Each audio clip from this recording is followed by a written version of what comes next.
जैसे ये बेलपत्री की जो डंडी होती है, डंडी का जो भाग होता है बेलपत्री की, ऐसा बेलपत्री की 7 भाग ले लो, मतलब बेलपत्री 7 ले लीजिए। 7 बेलपत्र लेकर कच्चा जो सूत होता है ना, कच्चा सूत जो जानते हो पेड़ पौधे में माताएं लपेटती हैं, धागा जो होता है ना सफेद कलर का कच्चा धागा, जो बड़ में, पीपल में और आंवला आदि में लपेटा जाता है, कच्चा सूत, उसको शंकर भगवान और माता पार्वती का स्मरण कर कर नंदी के, जो नंदी होता है, नंदी के राइट भाग में, नंदी का एक पांव ऊंचा होता है, आपने देखा होगा आगे का पांव ऊंचा होता है, बैठते समय नंदी का एक पांव ऊंचा है, एक पांव नीचे की ओर जाता है। तो नंदी का जहां पांव ऊंचा है उस ऊंचे पांव के पास में बैठना है। कच्चे सूत पर उस बेलपत्री के जो 7 गुच्छ हैं, 7 जो बेलपत्री के भाग हैं, 7 बेलपत्री हैं, उसको अपना नाम गोत्र स्मरण कर कर उस कच्चे सूत को लपेटना है। महाराज लाल कलर का चंदन उस बेलपत्री के पत्ते में जो अग्रभाग होता है, सबसे आगे का भाग, 7 में लाल चंदन लगाना है। महाराज उस चंदन को लगाकर आप प्रदोष के दिन, प्रदोष काल में शंकर भगवान को समर्पित अगर करते हैं तो जिस घर का गोत्र बोला है उस घर में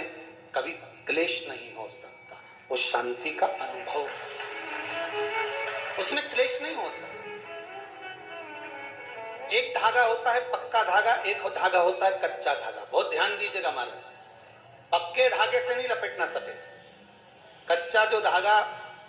पीपल में, बड़ में या आंवला आदि में जो हम लोग लपेटते हैं पूजन करते समय, वो कच्चा धागा। और एक बात और आपको कहने, ध्यान दीजिएगा, अगर मान लो किसी पति पत्नी का तलाक तक की नौबत हो गई और तलाक नहीं कराना है, आपस में वापिस प्रेम बढ़ जाए, छोरी वापिस घर में रहे, बेटा उसको रखे, बहू रहे, आपस में प्रेम बढ़े, वो भले मायके चली गई हो, वो भले लड़का छोड़कर चले गया हो, अकेली रह रही हो और चाहती है कि मैं पति के साथ रहना है, तलाक नहीं होना चाहिए, हम दोनों में प्रेम रहे, वो संभाले मेरे को भी और मैं भी आदर करूं, वो भी आदर करे। तो मेरा निवेदन है, कच्चा जो सूत होता है, कच्चा जो धागा होता है, नंदी के ठीक पीछे बैठकर कोई साथ में आपका परिवार का कोई व्यक्ति चले जाए और हस्तकमल को, जिसको अपने परिवार में वापिस रहना है, उस स्त्री हो या पुरुष हो, दोनों में से कोई भी नंदी के पीछे बैठकर, सोमवार की जिस दिन अष्टमी पड़े उस दिन नंदी के पीछे बैठकर हाथ को ऐसा बंद करना है, हाथ में एक बेलपत्री रखना है, सीधी सीधी बंद कर कर 7 बार उस हाथ पर कच्चा सूत लपेट देना है, उस सूत को वापस निकाल लेना है,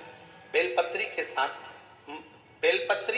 साथ में, और बेलपत्री को तो अपने पास में रखना।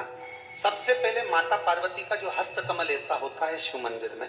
उस हस्तकमल में वो सूत जो आपके हाथ से निकला है वो उसमें डाल देना है, माँ जगत जननी से प्रार्थना कर कर, और जो बेलपत्री आपने संबंध को जोड़ने के लिए अपने हाथ में ली है वो शंकर भगवान के कटी भाग में, फिर निवेदन करूंगा कटी भाग को समझ लीजिए। ये शिवलिंग रखा है, जहां पर शंकर भगवान का शिवलिंग, माता पार्वती जी के हस्त कमल पर जो शिवलिंग रखा है, ये भाग कटी भाग कहलाता है। इस जगह पर जहां शंकर और पार्वती का मिलन हुआ है, उस जगह पर उस बेलपत्री को रख देना। महाराज ज्यादा से ज्यादा 3-4 महीने लगते हैं, दोनों में वापस प्रेम बढ़ जाता है, दोनों एक हो जाते हैं। तलाक तक बात चल भी रही हो तो तलाक समाप्त हो जाता है, प्रेम, करुणा, आसक्ति, स्नेह बढ़ जाता है। संबंध टूटने की कतार पर एक बार माता पार्वती को समर्पित तो करो अपना संबंध कि मां अब तुझे नहीं भाना। माना मैंने अपशब्द कह दिया होगा, माना मेरी गलती होगी, थोड़ी गलती उनकी भी होगी, पर दोनों की गलती है माँ, अब इस संबंध को तुझे निभाना। जब कच्चा सूत माता के हाथ में रखो तब माता को विनती करना, इस संबंध की डोरी अब तेरे को दे दी, दीन बंधु दीनानाथ मेरी डोरी तेरे हाथ। अब ये डोरी मैंने तुमको दे दी, अब ये संबंध आपको निभाना है, अभी संबंध मेरा है। पतंग उड़े आकाश माने डोर थारा हाथ मां, ओ भोले मेरी पतंग ऊंची राखना, शंभो मेरी पतंग ऊंची राखना। नाव चले मझधार मां पतवार थारा हाथ मां, ओ भोले मेरी नैया पार लगाओ, शंभो मारी नैया पार लगाओ। रथ उब्या मैदान माने डोर थारा हाथ मां, रथुब्या मैदान माने डोर थारा हाथ मां, ओ भोले हमने रण संग्राम जितावजो, शंभो हमने रण संग्राम जितावजो, ओ भोले थारा चरण कमल मारा। हे भगवान,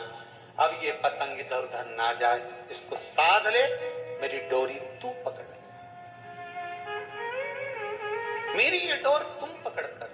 भगवान से प्रार्थना करो, निवेदन करो। संबंध टूट रहा है, इसको संभाल लो।